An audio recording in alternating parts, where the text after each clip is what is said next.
অপারেশনের পরের ব্যথা। তো অ্যাপেন্ডিক্সের অপারেশন হয়েছিল, তারপরে উনি ভালো ছিলেন, মোটামুটি 6 মাস 1 বছর ভালো ছিলেন।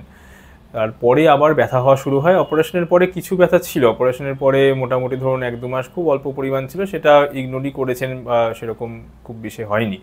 কিন্তু অলমোস্ট 1-2 বছর হতে চলেছে একটা অ্যাপেন্ডিক্স অপারেশন, খুবই স্ট্রেট ফরওয়ার্ড, তারপরেও ব্যথা হচ্ছে। হার্নিয়ার অপারেশন হয়েছিল, হার্নিয়ার অপারেশন, তারপরে ভালো ছিলেন, হার্নিয়া সলভ হয়ে গেছিলো এবং তারও মোটামুটি 6 মাস 1 বছর পরে উনি আসেন কিসে, পেটে ব্যথা নিয়ে।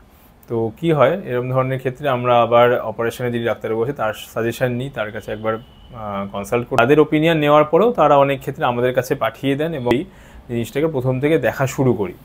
তো পোস্ট সার্জিক্যাল পেন মানে chronic post surgical pain, CPSP বলা হয়, এই ধরনের কিছু কিছু অর্গান বা কিছু কিছু জায়গা অনুযায়ী কারণ রয়েছে।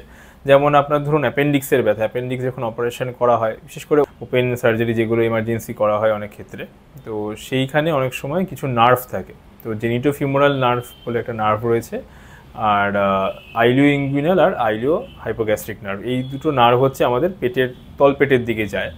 তো এই নার্ভগুলো হচ্ছে স্পর্শ, ব্যথা, ঠান্ডা, গরম, এইগুলো হচ্ছে আমাদের মাথায় নিয়ে যায় এই ধরনের অনুভূতিগুলো।